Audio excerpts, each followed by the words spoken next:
നമസ്കാരം സുഹൃത്തുക്കളെ. ജീവിതത്തിൽ നാം അനുഭവിക്കുന്ന യാതനകൾ പലപ്പോഴും നമുക്ക് താങ്ങാവുന്നതിലും അപ്പുറമാണെന്ന് തോന്നാറില്ലേ? ഒരു പ്രശ്നം തീരുന്നതിന് മുൻപേ മറ്റൊന്ന് വരികയും എല്ലാ വാതിലുകളും അടഞ്ഞു എന്ന് തോന്നുകയും ചെയ്യുന്ന നിമിഷങ്ങൾ നമ്മുടെ എല്ലാവരുടെയും ജീവിതത്തിൽ ഉണ്ടാകാറുണ്ട്. ആ സങ്കടങ്ങൾക്കിടയിൽ നമുക്ക് മുന്നേ കടന്നുപോയ മഹത് വ്യക്തികളുടെ ജീവിതം ഒന്ന് നോക്കിയാൽ നമ്മുടെ പ്രശ്നങ്ങൾ എത്ര ചെറുതാണെന്നും അതെങ്ങനെ തരണം ചെയ്യും എന്നും നമുക്ക് മനസ്സിലാകും. ഇന്ന് നമ്മൾ നോക്കുന്നത് അത്തരത്തിൽ പട്ടിണിയോടും അവഗണനയോടും ക്രൂരതകളോടും പൊരുതി ജയിച്ച് തൻ്റെ ശബ്ദം കൊണ്ട് ലോകത്തെ കീഴടക്കിയ ഒരു മഹതിയെക്കുറിച്ചാണ്. അത് മറ്റാരുമല്ല, നമ്മുടെ എല്ലാവരുടെയും പ്രിയപ്പെട്ട ആശാ ഭോസ്ലെ. മഹാരാഷ്ട്രയിലെ സാംഗ്ലിയിൽ 1933 സെപ്റ്റംബർ 8-നാണ് ആശ ജനിച്ചത്. സംഗീതജ്ഞനായ പണ്ഡിറ്റ് ദീനനാഥ് മങ്കേഷ്കറുടെ മകളായി ജനിച്ചുവെങ്കിലും ആ കുഞ്ഞുനാളിൽ തന്നെ വിധി അവരെ പരീക്ഷിച്ചു തുടങ്ങി. ആശയ്ക്ക് കേവലം 9 വയസ്സുള്ളപ്പോൾ അച്ഛൻ മരിച്ചു. ഒരു നിമിഷം കൊണ്ട് ആ കുടുംബം ഒന്നാകെ തെരുവിലായി. നമ്മളൊക്കെ കളിച്ചു നടക്കേണ്ട 10-ാം വയസ്സിൽ കുടുംബത്തിന്റെ പട്ടിണി അകറ്റാൻ ആ പെൺകുട്ടിക്ക് പാടിത്തുടങ്ങേണ്ടി വന്നു. തനിക്ക് കിട്ടേണ്ട ബാല്യം ബലികഴിച്ചുകൊണ്ട് ചേച്ചി ലതയ്ക്കൊപ്പം സിനിമകളിൽ ചെറിയ വേഷങ്ങൾ ചെയ്തും പാടിയും അവർ ജീവിതത്തോട് മല്ലിട്ടു. സാഹചര്യങ്ങൾ നമ്മെ ഒരു കൊച്ചു കുട്ടിയിൽ നിന്നും മുതിർന്ന ആളാക്കി മാറ്റുമ്പോൾ പരാതി പറയാതെ പൊരുതുക എന്ന ഒരു വലിയ പാഠമാണ് ആശയുടെ കുട്ടിക്കാലം നമുക്ക് നൽകുന്നത്. കഠിനാധ്വാനം ചെയ്യാൻ പ്രായം ഒരു തടസ്സമല്ലെന്ന് ആ 10 വയസ്സുകാരി നമുക്ക് കാണിച്ചു തരുന്നു. 16-ാം വയസ്സിൽ പ്രണയിച്ച് വിവാഹം കഴിച്ച ആശയ്ക്ക് ലഭിച്ചത് ക്രൂരമായ പീഡനങ്ങളായിരുന്നു. 3 മക്കളുമായി ഗർഭിണിയായിരിക്കെ ആ വീട്ടിൽ നിന്ന് പുറത്താക്കപ്പെട്ടപ്പോൾ അവർക്ക് മുന്നിൽ ഇരുട്ട് മാത്രമായിരുന്നു. നമ്മൾ വിശ്വസിച്ചവർ നമ്മളെ ചതിക്കുമ്പോൾ ജീവിതം അവസാനിച്ചെന്ന് തോന്നും.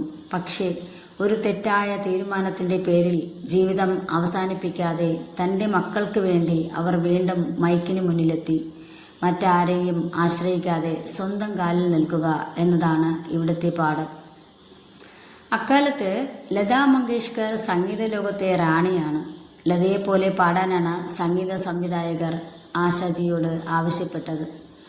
ആർക്കും ലതയെപ്പോലെ ആക്കാൻ കഴിയില്ലെന്നും എനിക്ക് ഞാനായി മാറണമെന്നും അവർ ഉറപ്പിച്ചു. ചേച്ചി പാടാത്ത ഹൈ പിച്ച് പാട്ടുകളും വെസ്റ്റേൺ സ്റ്റൈലുകളും അവർ പാടി. മറ്റാരുടെയും നിഴലാകാതെ സ്വന്തം വ്യക്തിത്വം കണ്ടെത്തുക എന്ന വലിയ പാഠം അവർ നമുക്ക് നൽകി. മറ്റുള്ളവർ പാടാൻ മടിച്ച പാട്ടുകൾ ആശ ഏറ്റെടുത്തു. ക്യാബറ സംഗീതങ്ങളും ശാസ്ത്രീയ സംഗീതമായാലും അവർ അതിൽ വിസ്മയം തീർത്തു. ഓരോ പാട്ടിലും അവർ സ്വന്തം ശൈലി കൊണ്ടുവന്നു. നിങ്ങൾക്കെന്നെ തഴയാം, പക്ഷേ തകർക്കാനാകില്ല എന്നായിരുന്നു അവരുടെ ഓരോ ആലാപനവും പറഞ്ഞിരുന്നത്.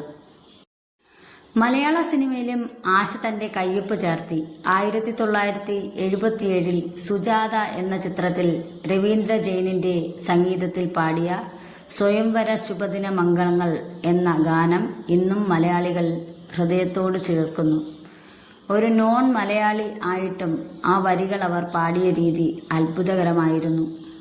ജീവിതത്തിന്റെ കഠിനമായ പാതകളിൽ തളർന്നു നിൽക്കുമ്പോഴാണ് സംഗീത സംവിധായകൻ R.D. ബർമൻ ആശാജിയുടെ ജീവിതത്തിലേക്ക് വരുന്നത്. 1980 അവർ വിവാഹിതരായി. സംഗീതവും പ്രണയവും നിറഞ്ഞ മനോഹരമായ കുറച്ചു വർഷങ്ങൾ. എന്നാൽ വിധി അവിടെയും അവരെ വെറുതെ വിട്ടില്ല. 1994 അദ്ദേഹം വിട പറഞ്ഞു. തന്റെ ജീവിതത്തിലെ ഏറ്റവും വലിയ കരുത്തായിരുന്നു അവിടെ ഇല്ലാതായത്. പക്ഷെ തളർന്നു പോകാൻ അവർ തയ്യാറായിരുന്നില്ല. വീണ്ടും സംഗീതത്തിലൂടെ അവർ ഉയർത്തെഴുന്നേറ്റു. ഒരമ്മയ്ക്കും സഹിക്കാനാവാത്ത വേദനയാണ് തന്റെ മക്കളുടെ വിയോഗം. ആശയുടെ ജീവിതത്തിൽ ആ ദുരന്തം 2 തവണ ആവർത്തിച്ചു. 2012 മകൾ വർഷ ആത്മഹത്യ ചെയ്തു. മൂത്ത മകൻ ഹേമന്തും ക്യാൻസർ ബാധിച്ച് മരണപ്പെട്ടു. ലോകം മുഴുവൻ തന്റെ പാട്ടിൽ മയങ്ങുമ്പോഴും ആ അമ്മയുടെ ഉള്ളിൽ തീയായിരുന്നു. ആ വലിയ ശൂന്യതയിൽ നിന്ന്, മാനസികമായ തകർച്ചയിൽ നിന്ന് അവർക്ക് എങ്ങനെയെങ്കിലും പുറത്തു കടക്കണമായിരുന്നു. പല അഭിമുഖത്തിലും ആശാജി തന്നെ തുറന്നു പറഞ്ഞിട്ടുണ്ട്. തന്റെ മകളുടെ മരണമേൽപ്പിച്ച ആഘാതം മറക്കാനാണ് അവർ തന്റെ 2ാമത്തെ ഇഷ്ടമായ പാചകത്തിലേക്ക് തിരിഞ്ഞതെന്ന്. ആ വേദനയെ ഒരു സർഗാത്മകമായ ഊർജമാക്കി മാറ്റാൻ അവർക്ക് കഴിഞ്ഞു. അങ്ങനെയാണ് ദുബായ് മുതൽ കുവൈറ്റ് വരെ പടർന്നു കിടക്കുന്ന ആശാസ് എന്ന റെസ്റ്റോറന്റ് ശൃംഖല പിറക്കുന്നത്. പാചകം അവർക്ക് വെറുമൊരു ബിസിനസ് ആയിരുന്നില്ല, മറിച്ച് മനസ്സിന്റെ മുറിവുകൾ ഉണക്കാനുള്ള ഒരു മരുന്നായിരുന്നു. കഠിനമായ ദുഃഖം വരുമ്പോൾ തനിച്ചിരുന്ന് ചിന്തിക്കാതെ മനസ്സിനെ മറ്റൊരു ക്രിയാത്മകമായ ജോലിയിൽ മുഴുകുക. വേദനകളെ വിജയങ്ങളാക്കി മാറ്റാൻ അധ്വാനത്തിന് കഴിയുമെന്നാണ് ഇതിലൂടെ ഏറ്റവും വലിയ പാഠം. മലയാളം, തമിഴ്, തെലുങ്ക്, കന്നഡ തുടങ്ങി 20ലധികം ഇന്ത്യൻ ഭാഷകളിലും വിദേശ ഭാഷകളിലുമായി അവർ സംഗീതം ആലപിച്ചു. 12,000-ലധികം ഗാനങ്ങൾ റെക്കോർഡ് ചെയ്ത ഗായിക എന്ന നിലയിൽ ഗിന്നസ് വേൾഡ് റെക്കോർഡും സ്വന്തമാക്കി. ഇന്ത്യയുടെ വോയിസ് ഓഫ് ദ മില്ലേനിയം എന്നും മെലഡി ക്യൂൻ എന്നും രാജ്യം അവരെ ആദരപൂർവ്വം വിളിച്ചു. രാജ്യം നൽകാവുന്ന ഏറ്റവും വലിയ ബഹുമതികൾ നൽകി ഭാരതം അവരെ ആദരിച്ചു. ഇന്ത്യയുടെ രണ്ടാമത്തെ ഉയർന്ന സിവിലിയൻ ബഹുമതിയായ പത്മവിഭൂഷൺ, ഇന്ത്യൻ സിനിമയുടെ പരമോന്നത ആദരം ദാദാ സാഹിബ് ഫാൽക്കെ അവാർഡ്, മികച്ച ഗായികയ്ക്കുള്ള 2 ദേശീയ അവാർഡുകൾ എന്നിവ അവരെ തേടി എത്തി. 90 വയസ്സിലും സ്റ്റേജിൽ പുതിയ തലമുറയ്ക്കൊപ്പം പാട്ട് പാടുകയും നൃത്തം ചെയ്യുകയും ചെയ്തു.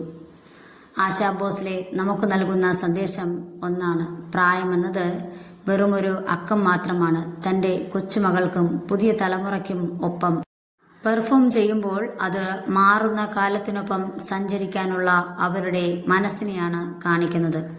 കഠിനാധ്വാനം ചെയ്താൽ ഏതൊരു പ്രായത്തിലും നമുക്ക് തിളങ്ങാൻ സാധിക്കുമെന്ന് അവർ തെളിയിച്ചു. ആശാജിയുടെ ജീവിതത്തിലെ ഏറ്റവും വലിയ തണലായിരുന്നു മകൻ ആനന്ദ് ഭോസ്ലെ. ഒരു മകൻ എന്നതിലുപരി അവരുടെ സംഗീത യാത്രയിലെ നിഴലായി അദ്ദേഹം മാറി. അവസാന നാളുകളിൽ മുംബൈയിലെ ആശുപത്രിയിൽ അവർ കഴിയുമ്പോഴും തന്റെ അവസാന ശ്വാസം വരെ ആ കൈകൾ മകൻ ചേർത്ത് പിടിച്ചിരുന്നു. മാതാപിതാക്കളെ അവസാന ശ്വാസം വരെ ചേർത്ത് പിടിക്കണം എന്ന വലിയൊരു സന്ദേശം ആ ജീവിതം നമുക്ക് നൽകുന്നു. ദൈവം അവർക്ക് നൽകിയ മനോഹരമായ യാത്രയായിരുന്നു അവരുടെ ജീവിതം. ആശയുടെ സഹോദരി സംഗീത ഇതിഹാസവുമായ ലതാ മങ്കേഷ്കറും സമാനമായ രീതിയിൽ ഒരേ ആശുപത്രിയിൽ സമാനമായ പ്രായത്തിൽ വിട പറഞ്ഞത് ഒരു യാദൃച്ഛികതയായിരിക്കാം. ഒരേ വീട്ടിൽ ജനിച്ച് ഒരേപോലെ രാജ്യത്തെ സേവിച്ച് ഒടുവിൽ ഒരേ മടക്കയാത്ര.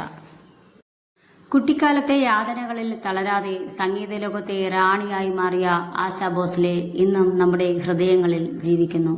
അവരുടെ ശബ്ദത്തിനും പവിത്രമായ സ്മരണയ്ക്ക് മുന്നിൽ പ്രണാമം അർപ്പിക്കുന്നു.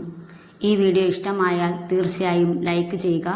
ഇതുപോലുള്ള മഹത് വ്യക്തികളുടെ ജീവിതാനുഭവങ്ങളും പ്രചോദനാത്മകമായ കഥകളും തുടർന്നും കാണാനായി ഈ ചാനൽ ഇപ്പോൾ തന്നെ സബ്സ്ക്രൈബ് ചെയ്യുക. നന്ദി, നമസ്കാരം.